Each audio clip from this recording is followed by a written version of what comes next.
I'm Al McFarland. Welcome to the Conversation with Al McFarland. I'm glad to be here, as always, and glad for those of you who are with us and will be joining us across the several social media platforms that we are streaming live to. We're streaming to Facebook for Insight News and Facebook for National Newspaper Publishers Association, NNPA, the Black Press of America. We're streaming live to LinkedIn and to the YouTube channels of the Black Press of America and of Insight News. And daily we connect, we convene, we chop it up, we talk about issues that are important, and we want to involve you. So let somebody know that we're live now. We will be for about an hour, and we simply are going to have a conversation about important issues in the community.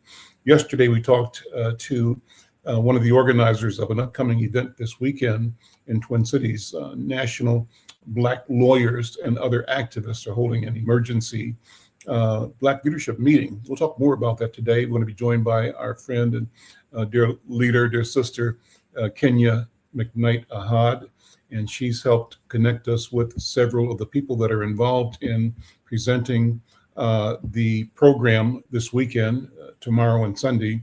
Among them, Brother Memoja Ajabu, who's a powerful voice for justice and healing. He's a former Vietnam veteran, and he's been on the front lines in community leadership for decades in Indiana. We'll get his story and have all of us invite you to join and support the event, the discussion, the convening this weekend at several locations, including George Floyd Square here in Minneapolis. I want to say, too, that I invite you to be part of the conversation. Jared, if you can, drop in a QR code. So if people want to come on the show, they can do that, but also put in the information where people who are here now can share this conversation with other people. And we invite you to share it. We've got the ability to monitor the chat. Come on and shout out your town where you are. Challenge me. Challenge my guest and say what you think the world is all about. We want to encourage robust conversation. Let me begin with Brother Benny Roberts. Benny Roberts is the new director, relatively new director of Hallie Q. Brown Community Center in St. Paul. It's at the Martin Luther King Center. And Benny says about himself that he's a relationship-centered executive director with a track record of strategic culture shifting and goal achievement. He's a person that believes he's emotionally intelligent. He sees himself as a servant leader. He has confidence and skill as a public speaker. He's creative. He's an influencer. And people know him as a dynamic professional with a passion for people and shaping organizational culture. I think those are particularly powerful attributes for the leader in community of a storied and legacy institution like HQB, Hallie Q. Brown Center. So, brother, I'm so glad to see you. We met a few days ago. You joined me on the board of Greater Twin Cities United Way. I'm looking forward to working with you in that organization, and you're unapologetically representing the vision, the interest, the legacy, the needs, and the opportunity and potential of Hallie Q. Brown's community. And to me, that means the community at large. It means humanity. Brother, welcome. How you doing? I'm doing well. Thank you so much. Happy to be here. Well, let's drop in with the mission. Let's introduce those who might not know the story on Hallie Q. Brown. I'll come back and ask you to talk about Benny Roberts as well. But let's start with HQB.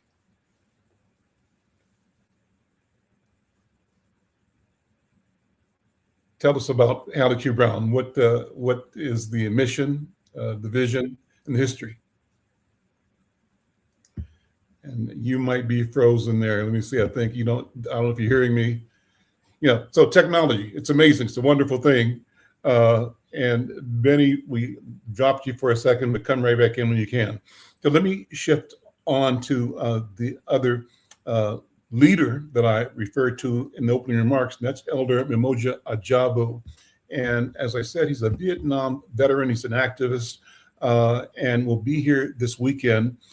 Brother Ajabu, welcome to the conversation with Al McFarland. Let's bring you Can you in. get him over How you there? doing? Yeah, How you doing, sir? But, I can't click on that screen. I gotta accept all the cookies. You're on live now, brother Ajabu. Good afternoon, brother.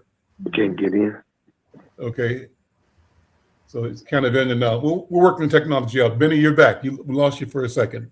Yeah, I'm sorry about that. So Hallie Q. And Brown. brother Ajabu, elder, stand by because you were in. I guess you didn't know you were in, but we'll bring you back in a couple of seconds and we'll have you join the conversation. But go ahead, brother Benny Roberts. Yeah, my apologies, and I might need to shift locations. But Hallie Q. Brown is an original settlement house, Black settlement house organization. Hallie was actually founded about 1908, but didn't incorporate till 1929. After the post-industrial revolution, many Black families migrated to the North, seeking new opportunities. Unfortunately, seeing many of the same conditions as the South, which led to their partnership with the Black churches and other social aid organizations, putting together a settlement house that can help take care of the day-to-day needs of community, thus Hallie Q. Brown being founded. And so very excited to continue in the legacy.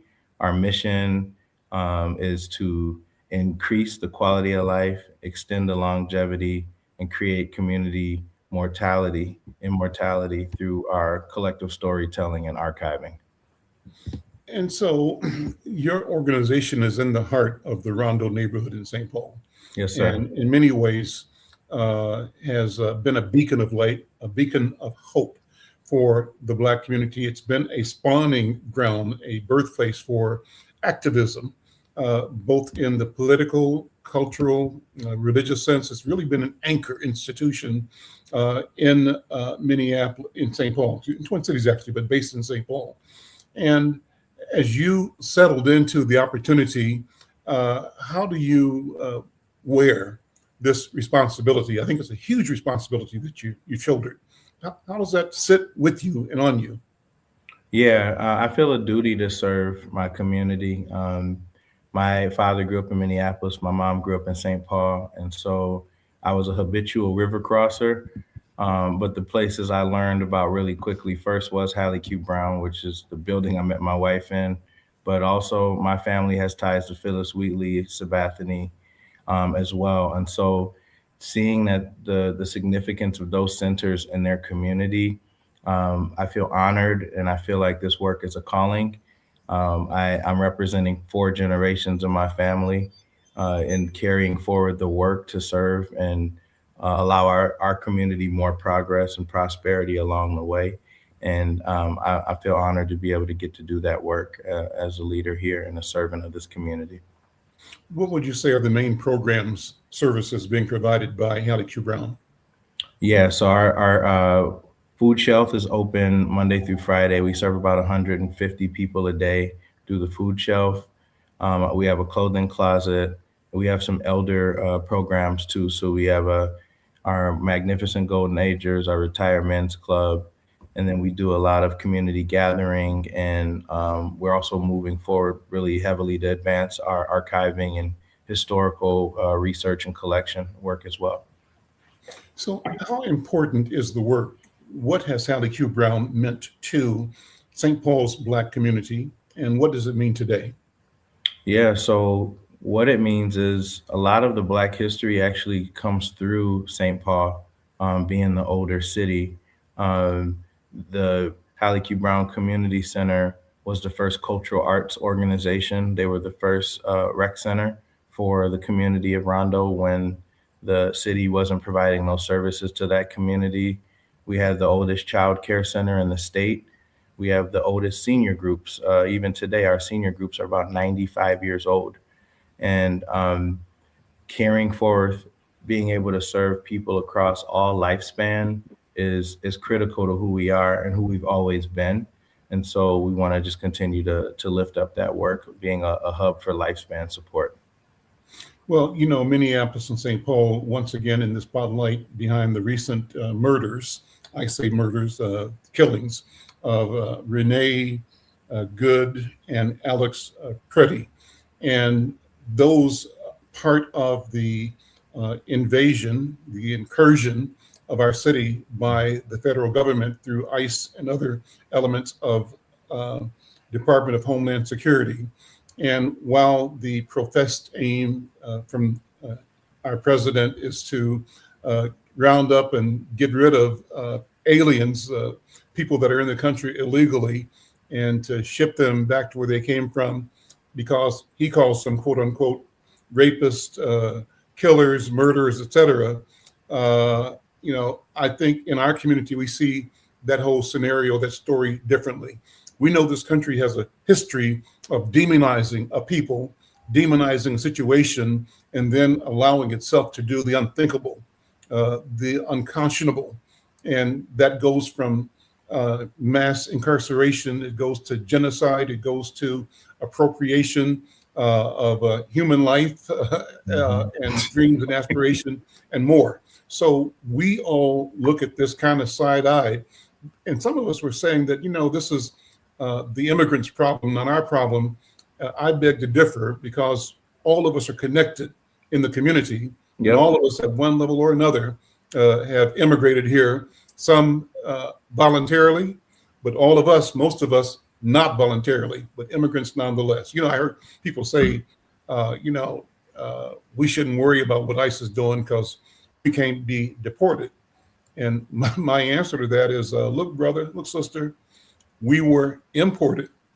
And I bet you if they had the mind to import you, deviousness will find a rationale and a method to deport you if you let it happen. We know what happened before. Will it happen again? So how has this whole presence of ICE and this, what's the right word for it? I call it invasion. They have another word for it. Impacted the Black community in general, Hallie Q. Brown in particular, or some of the families, because your families are Asian and Latino and African American. You got a variety of people that you serve. Yeah. How has your organization been impacted, if it has? Yeah, it definitely has been impacted. And honestly, I think the Blackest thing we can do and be is show up for everybody, because that's signature to our existence. There's never been a group that's not benefited from Black people.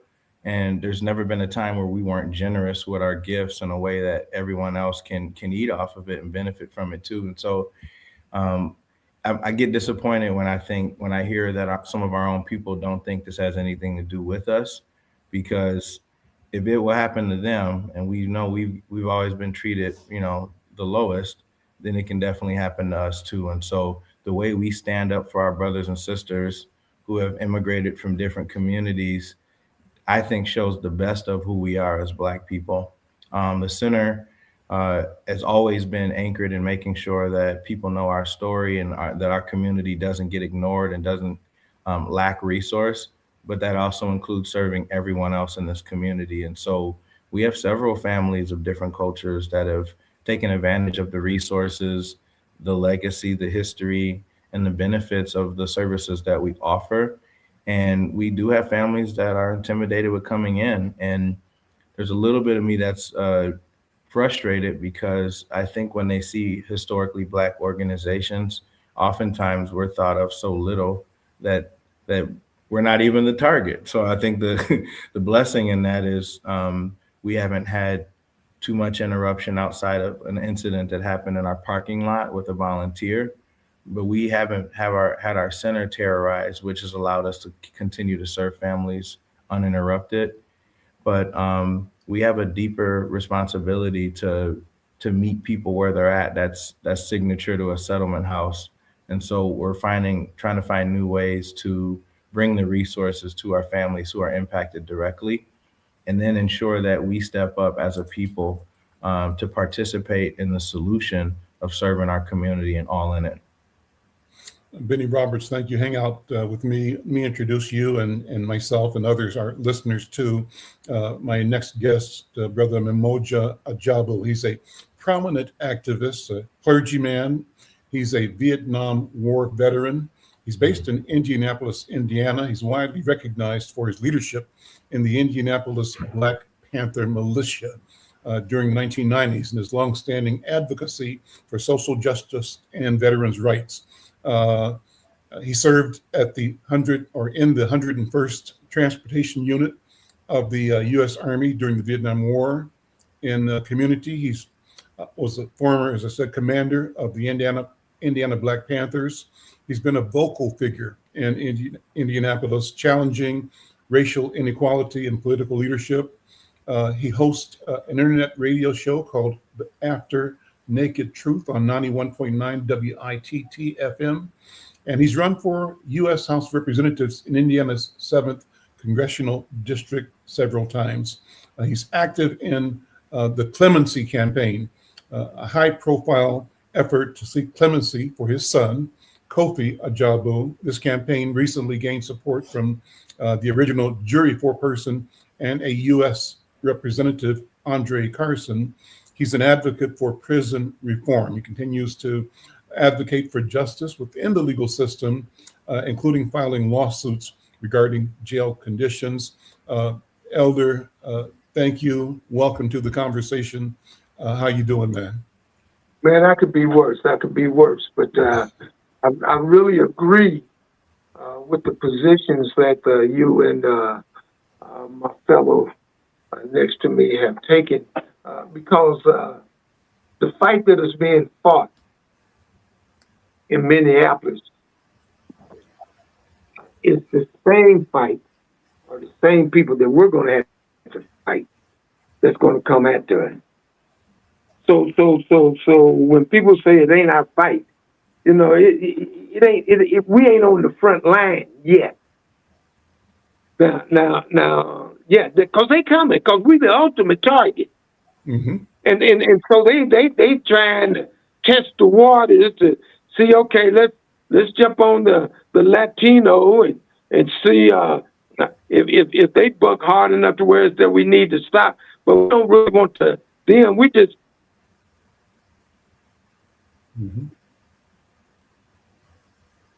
troops being in the street, and if they respond all right with troops being in the street when we go after them black folks, who is really what we going after, then we got to win the political war. Now, we need to stand more than likely behind,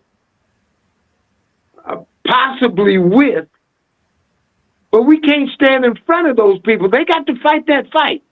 Mm-hmm. And yeah, because we got to get ready for the fight that's coming to us. And we got a reprieve, because they was coming February 3rd.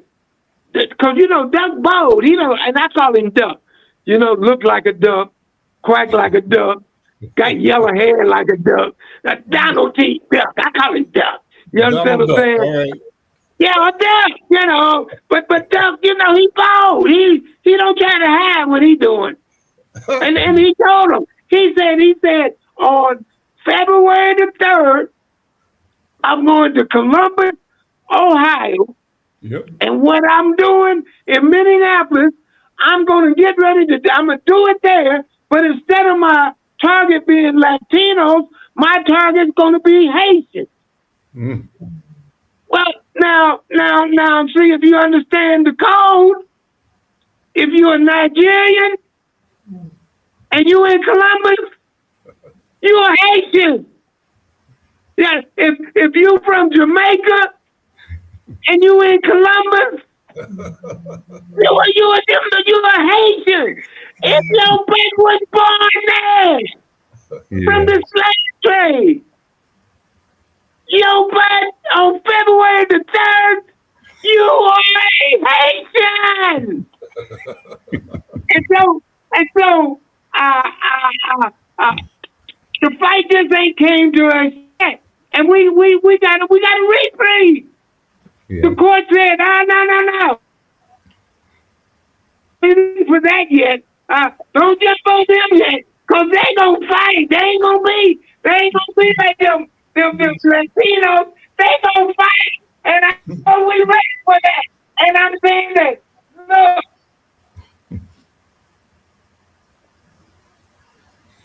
So your signal's going in and out, but the energy is strong. So but keep going. ain't fight. Please don't bring us no fight. Yeah, but then if you bring it, and if you bring it, don't think that you ain't gonna find what you're looking for. We gonna fight. Ain't nobody going back. And them days you hanging us in trees, those that ain't in our future. We got none of that. Yeah. Yeah, we ain't doing none of that. And if you think you're gonna do that to us, we gonna fight. Yeah. Yeah, ain't no going back to that. And so we're coming and mobilizing in Minneapolis this weekend to send that message, and then we even going to send it around the world on the 21st because we are mobilizing around the world. And then I'm confident. I'm just believing that we're going to be addressed by the president of the Alliance of the Sahel States, who they done told France that they ain't going back. That's right. Bring them out of there. France came sneaking up, and last week came sneaking up in there with guns. They killed them. Mm. They didn't tell us, look, don't come back up in here. And then Duck, he said, they got my buddy and friends. Well, maybe I can go up in there and make a deal. No, look, you can come up in there and make a deal if you know how to act.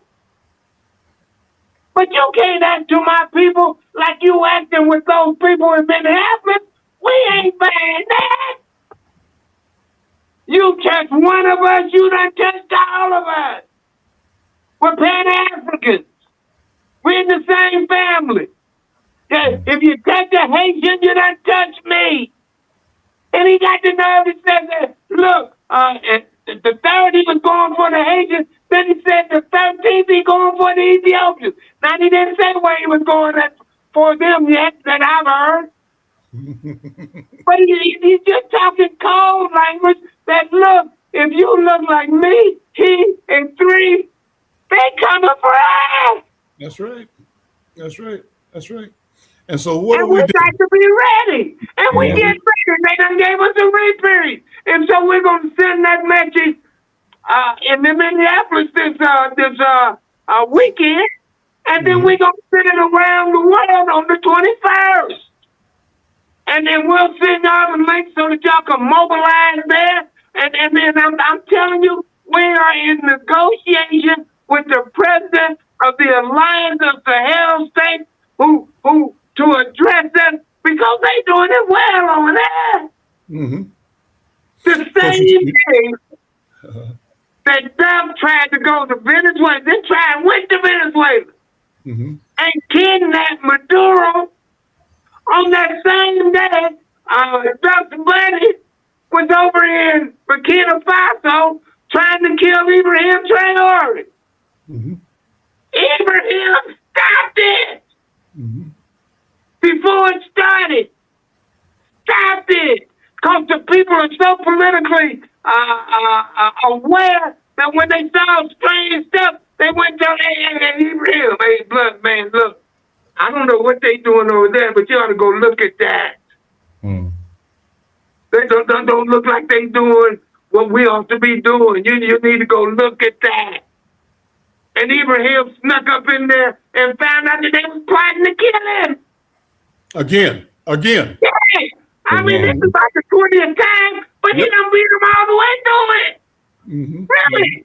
Which means that he needs to come and share that knowledge to us on the 21st of September, which is the anniversary of the assassination of Malcolm X. Come and talk to us and tell us how you doing that, man. We don't want another Malcolm X.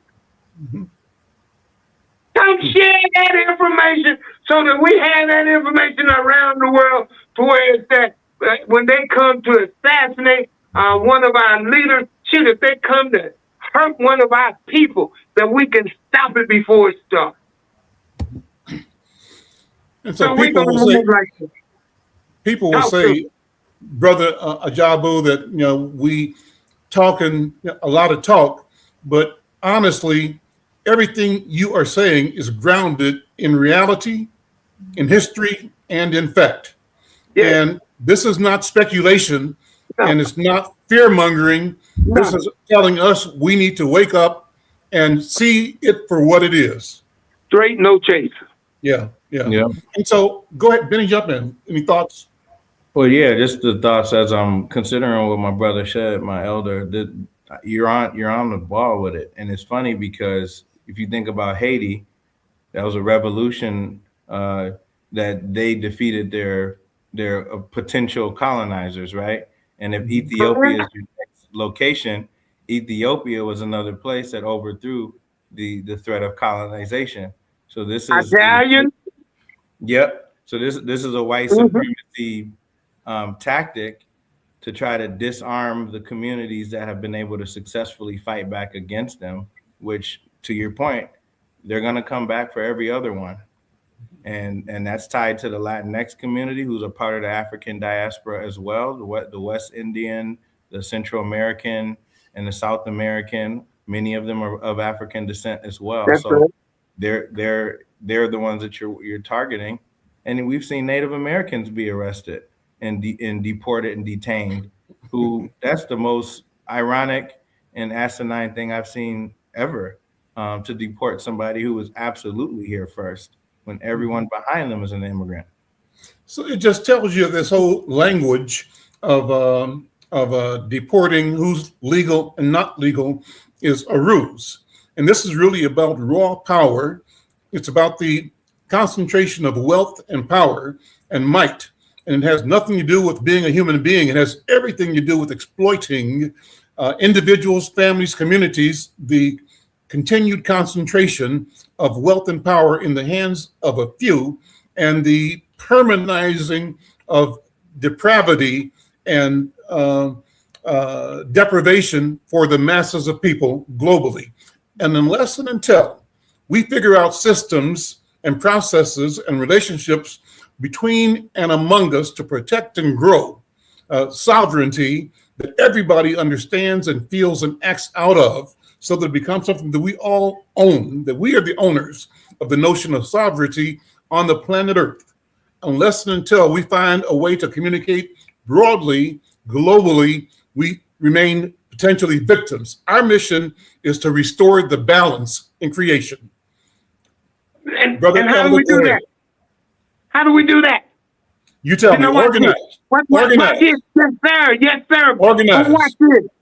May I? Yes, sir. Yeah, see, now, see, there's something that we as a people to understand, that what you said needs to be done. The Creator has charged us with doing that. Yeah. We are the chosen to do that. Why do you say that, Elder? Well, when you look at you know, sometimes I got to question myself to get it out of me. But look, Elder, look, why do you say that? If you look at the map and you look at the African continent and you look at the resources that are in the world, every resource that's in the world, you can find it on the African continent. Yeah. There is no place else in the world where that phenomena exists. You can't go to Russia and find every resource in the world. You can't go to America, North and South, put them together and find every resources in the world. You can't go to Europe. You can't go to Asia. You can't go nowhere but to Africa to find every resource located in the world in that land. So that means that that was creating the universe, he chose us. And see, this is how we control. This is how we straighten them up. They can't run their society without getting out of our land what they getting. If we control what's coming out of our land, then we control the world, because we can tell the world, look, you can't get what you need to get in order to have the quality of life that you want to have, let you get it out of here. If you're going to get it out of here, you got to straighten your butt up. You You can't be coming out of the hills and split and calling it America, and then gonna have the nerve to tell people who can come up into some land that you done stole. Have you lost your mind? Answer is yes. And we can straighten them out. I'm telling you, all we got to do is control what God has given us. We That's right. can straighten them out. And we And have then to see, we need to straighten them up. We need to straighten up. Yep, We got to be upright people. that's right. Yep. So that's how you do it. And that's the message that we're bringing to Minneapolis. And that's how we're going to even expand that around the world on the 21st. Because we got to get busy. We got to act like we chose it instead of acting like we froze it. Look, it's time to move. It's time to get out. Man, look, I don't care who. See, everybody's squabbling about who going to get the credit. The elder don't care. Whoever going to lead. Get us there. The elders goal is not to lead. The elders goal is to be free. Mm-hmm. I'm tired of living like this. When it's obvious that the person, the energy that created this universe said that we're supposed to be the baddest people on the face of the earth, because I'm going to give you all the resources that I make on earth, and all you got to do is control it, and then you'll control earth, but you got to act like you got some sense. And that's our job. Mm-hmm. You ready? Benny, go ahead, jump in. Yeah, no, this is good, brother. And you said it. We got to wake up. We got to get our mind right. I decided to dedicate 2026 to going back to the classics.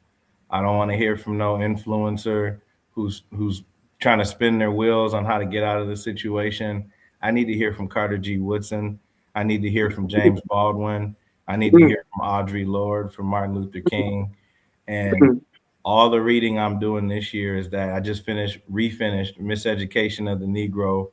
I'm reading Jesus and the Disinherited from Howard Thurman right now.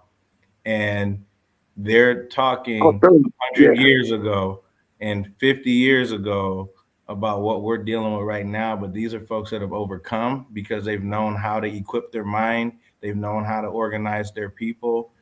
And it's no excuse in the day of technology that we can't get organized, that we can't get our mind right with all the information and access. And so to practice what you're saying, I'm working on learning from those who have overcome, so I can equip this generation that may not be in practice with that and how to do that. And so I'm really appreciative that you're gathering people, you're getting people together, you're learning from what's happening here, not waiting for it to come to your city next, and equipping so you guys are prepared and you act. And so I'm proud of our community because I think we've held this situation down better than many would have thought, because Minnesota especially has over a 50-year history of fighting for those on the margins. And so people are seeing on full display the strength of our communities today, but it's giving other people time to get prepared. Brother Elder Jabu, let me ask you to reflect on what it means. Your bio prominently indicates that you had military service. You served in the Vietnam War. Mm-hmm. And I'm imagining that you were a young man in Vietnam. I imagine 19, 20 years old, maybe. 20. And you came up and into that service in an arena where on the street at home, the voice of Malcolm, the voice of Martin, the voice of Stokely, the voices of the generations before them, Paul Robeson, the labor organizers, all of those were, and the great writers, Ralph Ellison and Richard Wright, Frantz Fanon. And beyond that, we learned more about our history and ourselves through the readings and teachings of John Henrik Clarke and Chancellor Williams, and just a number of people. So we've been going through this process of massive emergence into awareness and consciousness, and it's been ongoing, but it's mushrooming, right? And so you've come through a period where you had to sort of walk through the contradiction of being in uniform in the service for this country in a position where you were asked to put your life on the line to take other men's and women's lives for an idea called democracy and freedom that you knew inside was not true. And it wasn't that the philosophy wasn't true. The personal reality in your lived experience was a reflection and demonstration of the lie itself. You are witness to the lie. And we all have been, our parents, our grandparents, and the people that we came from. And so we've come to a place now where we find it no longer tenable to act like the lie is not a lie. It is a lie. We got to tell the truth. And if it's uncomfortable, so be it. Yeah, you just gonna be uncomfortable. Yeah. Can I engage? Man, it is a blessing. It is to be able to engage two black men that's thinking like y'all thinking. And Benny, I want to talk to you, man, about how how you raised a good point, and I'm coming to you. But I want to talk to Benny because see, we got to understand that history informs us and can guide us, but it can't lead us. Yep. And so we got to use that history to understand where we need to go. Yep. And see, understand history changes, and I can use a good example of Malcolm X and how he thought that if we went to the United Nations, that it would have the authority and the power to change how America was acting toward us and make them act more humanely. Well, I thought as a young man that I thought that was true. But then as I got older, I understand now that the United Nations is a puppet of the United States. So you can't go up in there and get nothing done. I mean, you can make people aware, but you ain't gonna get nothing done because the U.S. got veto power. But you can go, now watch this, you can go to a federal court and some of them folks are bucking, they'll buck them.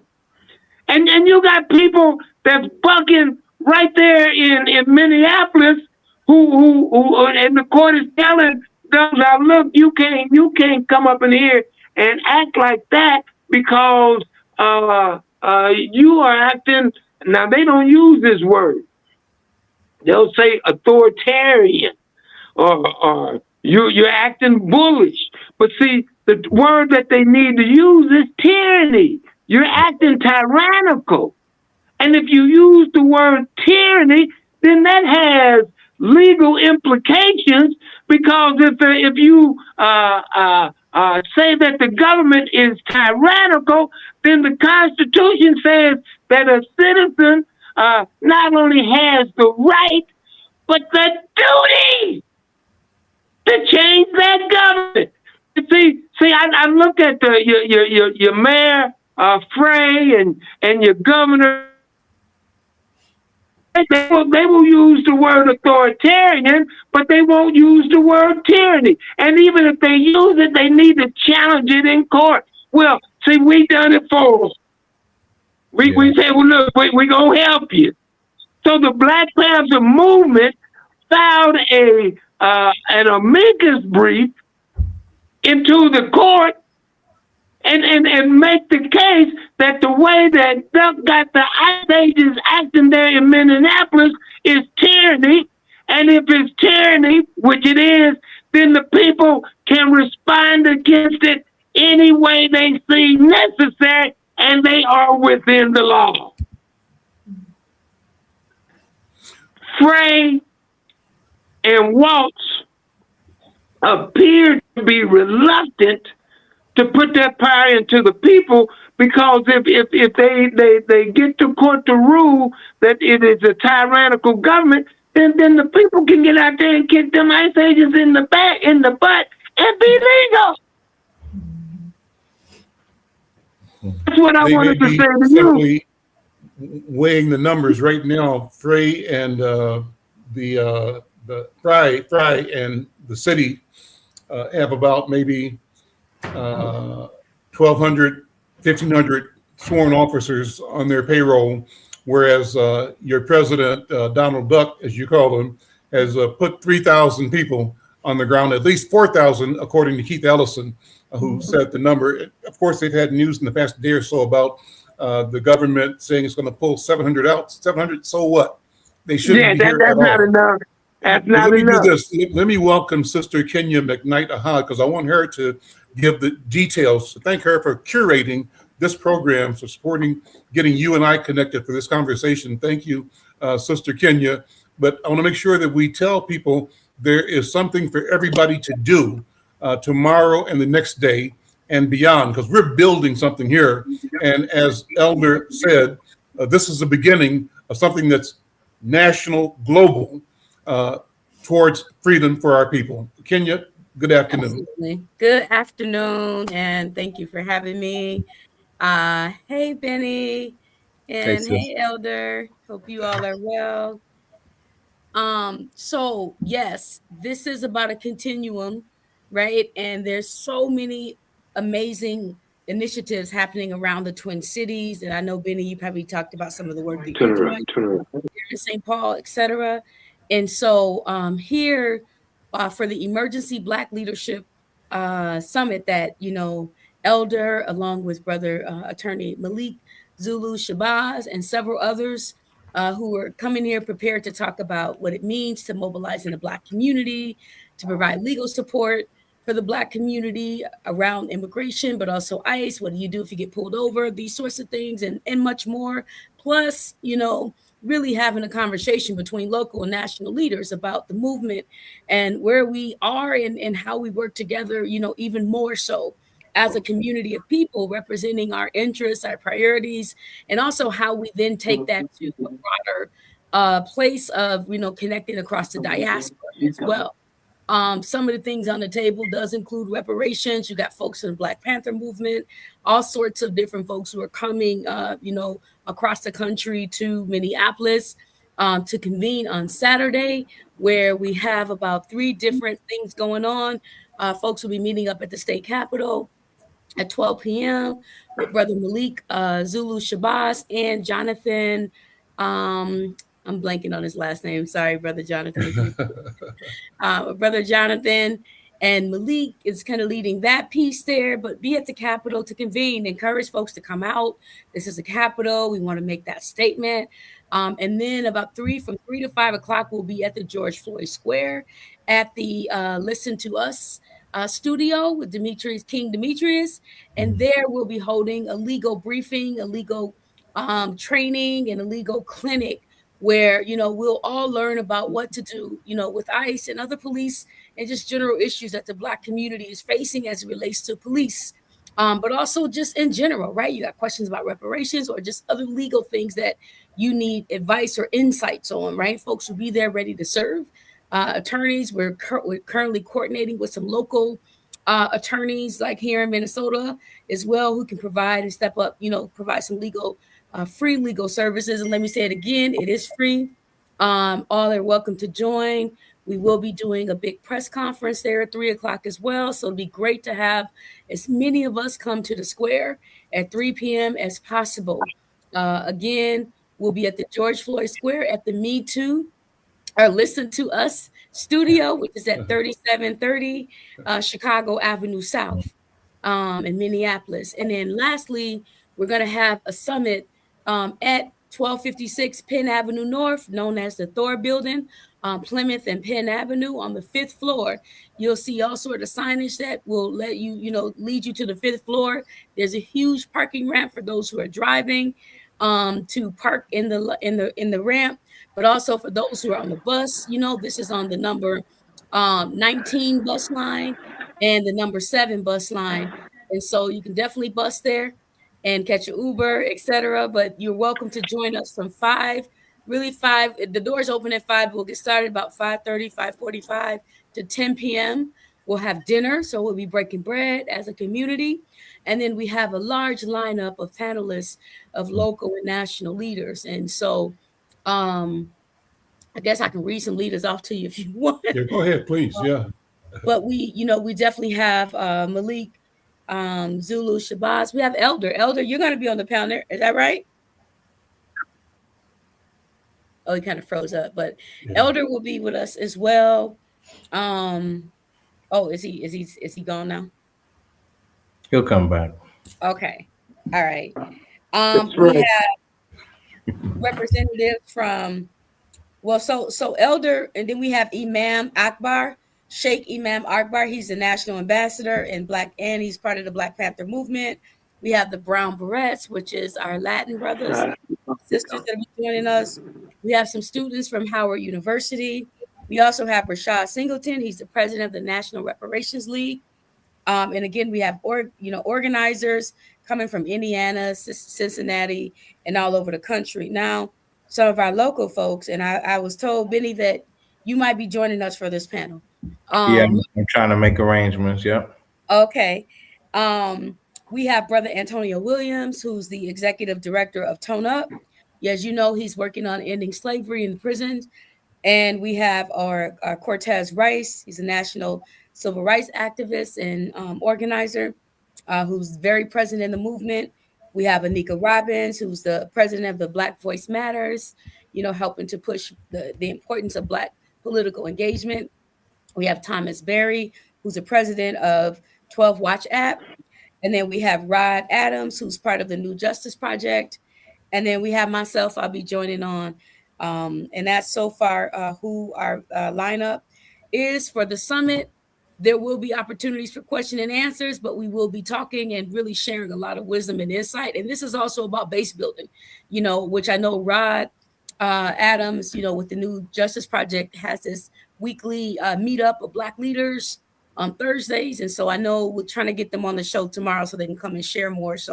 But we need to just keep building. And not only just build here locally, but how do we connect nationally to, the broader historical, cultural, and necessary movement of Black people. So that's what I have to share. Brother Ajabu, you mentioned Ibrahim Traore.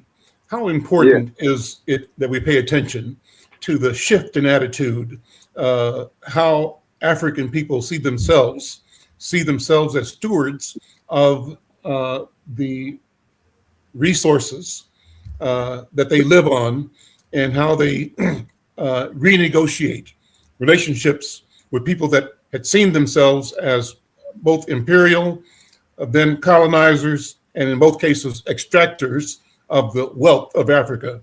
That is changing. And what is the message, and how do we apply that principle in our lives here in the diaspora? A very important question. And I want to set that up by the question that you asked me earlier about my experience in Vietnam. See, the brother Ibrahim Traore, and we're negotiating with him to speak with us on the 21st. In my experience in Vietnam, what woke me up as to where I am now and set me on the path that I am now is I was 20-year-olds in the jungles of Vietnam, sitting in Chu Lai. And there was a woman who we call Saigon Mary, Vietnamese woman, who set up a PA system outside the perimeter of Saigon on the anniversary of Martin Luther King's assassination. Black man, why are you over here in Vietnam fighting for a country that's fighting you? That's what we grunted too, Doc. We grunted too. We said, damn, look at that. And when we understood that that was what we was doing, we quit. That was April 1969. And that is why the war ended. And the leadership came look, the leadership came and said, look, y'all better start fighting for us. He said, nah, man, we do fighting for you. Mm-hmm. And we ain't going to fight the Vietnamese. And if you try to make us fight you, and we stopped them. That happened in April. I'm telling you, in June they said they had to get out of there because them brothers ain't fighting no more. Yep. Now, Ibrahim Traore has done the same thing. I'm living witness to say that we can win. They can't beat us, man. And he has stood up and said, look, you can't beat us. You keep trying to kill me. You can't get it done. You come over here trying to take land in Mali. We stopped you. We ain't looking for no fight. But if you bring a fight, you're going to find what you're looking for.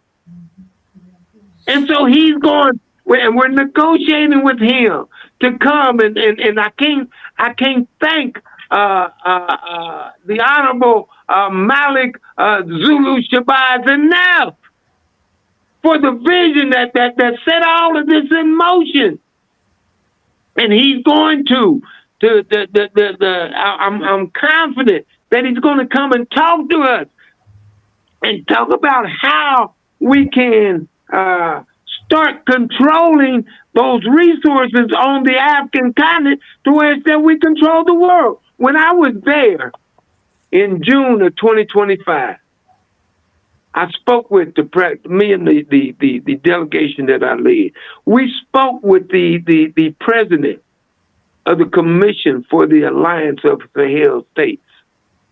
And when we was talking to him, we shared with him that we had heard his address at the United Nations. And at that address, or in that address, he spoke about how that they honored Malcolm X. And we had Baba Mukasa with us. We had Elijah Muhammad's daughter-in-law with us. Both of those people knew Malcolm personally.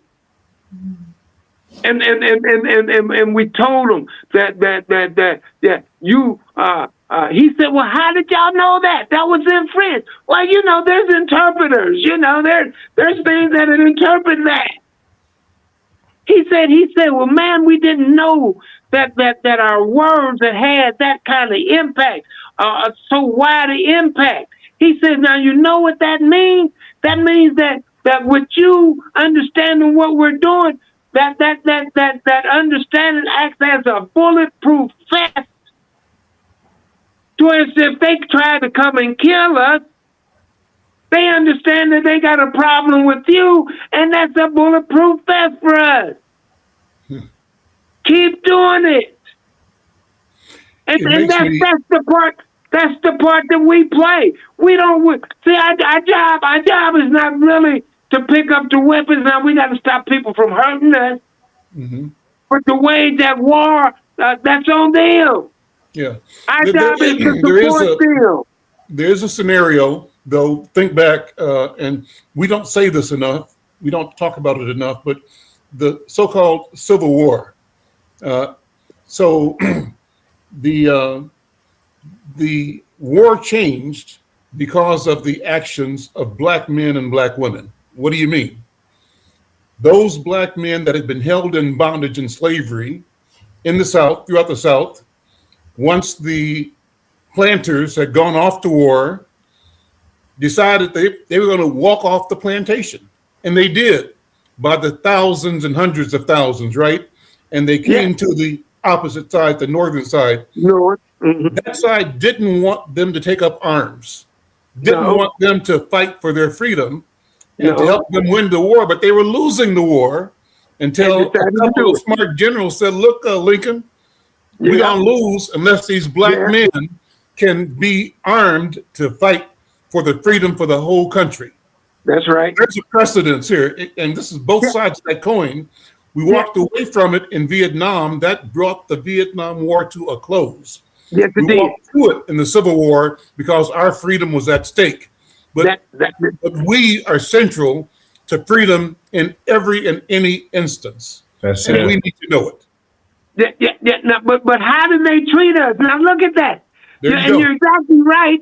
We helped them to win the war, and we was in Natchez, Mississippi, 20 to 30,000 of us, and they didn't know what to do with us. The South said there's too many of them. We can't have them all in the city. They're causing the city resources to get slim.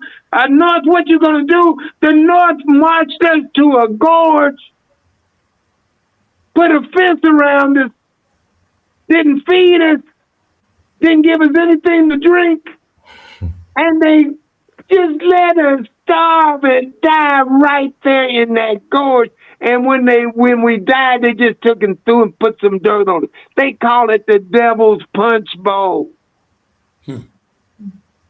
Right there in Mississippi. So and then see here it is again. We fighting for people that done stole some land. This is stolen land. Why would we help people keep stolen land? We better than that. If we're gonna fight for our land. I'm telling you, the creator of the universe done put every resource in the world on our land. We don't have to fight for somebody to keep some stolen land. Fight to keep our own land. And so that's where we are today. And that's what Traore is saying. We're going to fight to keep our own land. And we're Pan-Africans. We understand that this land is for Africans no matter where they are in the world. And there's enough. There's more than enough. That's right. Your job is to help us. Look, we done took it. Your job is to help us keep it. And you can help us keep it by letting that cat over there in the White House, letting Doug know that if he come over here trying to swim, he gonna have some turbulence in the water where he lives. There we go. That's Listen, our Kenya, job. let's close it out. We got about a minute left. Let's invite people to show up, and show out this weekend. Yeah, Yes, sir. like every day, Yeah. this is our day and our weekend, especially during this time. And yes, it's Black History Month, as we know. That's every day for us, but it's especially important right now because we're at a different time, and where the whole globe, right, is I call this the reconstruction of America, the second reconstruction, if you will. And so in that, if we're not determining what the reconstruction of us and our direction, our priorities and things are, then who will, right? And so we'll end up wherever other people want us. So it is really about us developing that for ourselves. And many of us are already moving, and that's great. Let's come together and share that information. Let's build together. Let's move collectively. Let's be who we've always been. And now, in this time, as with these multi-generations, I think it's beautiful to be working across generations like this and still being able to get the insights and wisdom from our elders while we're still out here working right across our organizations, our companies. We've got our young folks out here. We're all together, and let us move as accordingly as possible. So some of the things you can jump right into is on Friday, starting at 12 p.m., we'll be at the state capitol with Brother Malik, Zulu Shabazz, and Brother Jonathan. And I'm sorry, Jonathan, I'm keep blanking on the last name, but we'll be there showing some political and, just some presence, leadership.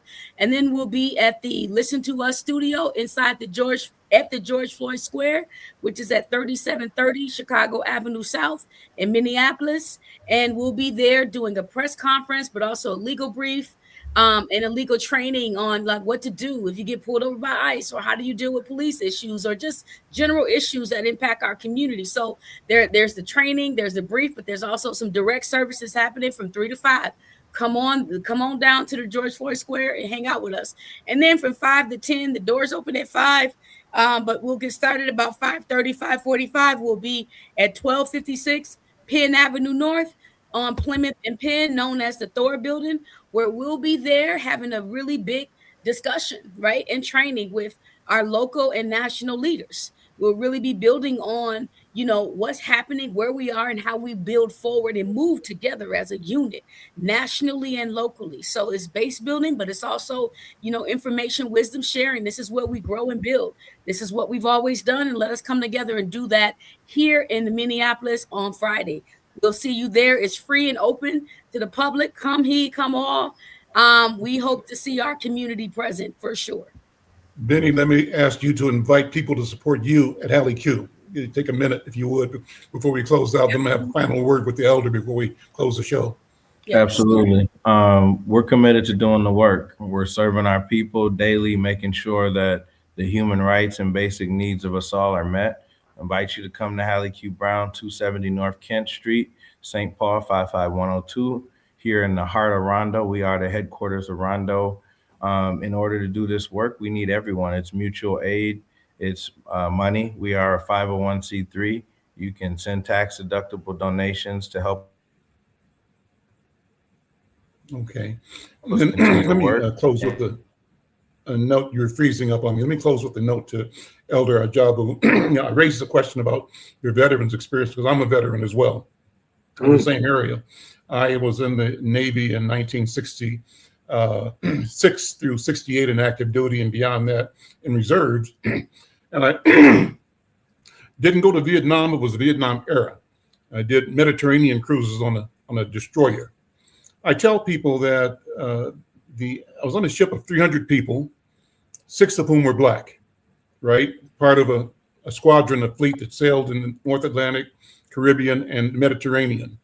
But I tell people that the only fighting I did as a black man in the Navy was fighting white sailors on my ship. That's the fight I had. And whenever our ship pulled into a port, Naples, Piraeus, Greece, Athens, Greece, Crete, Toronto, Italy, Barcelona, Spain, whenever we went to shore for R&R, we invariably ended up fighting white guys, white military people. And we're fighting this white presumption that they were better than us and bigger than us, but it was an FAFO situation. They found out every time. Yeah. You know, They can't be there. And so I heard another guy who's on social media talking about the fact that story that I told about black soldiers, you just told it, refusing to kill Vietnamese, refusing to fight. That's what ends the war, right? It's the position we took. Right.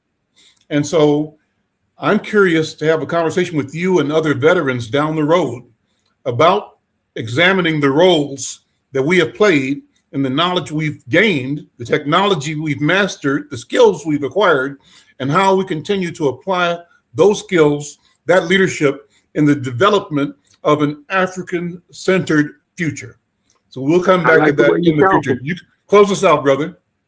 I like the way you're talking, man. I like the way you're talking.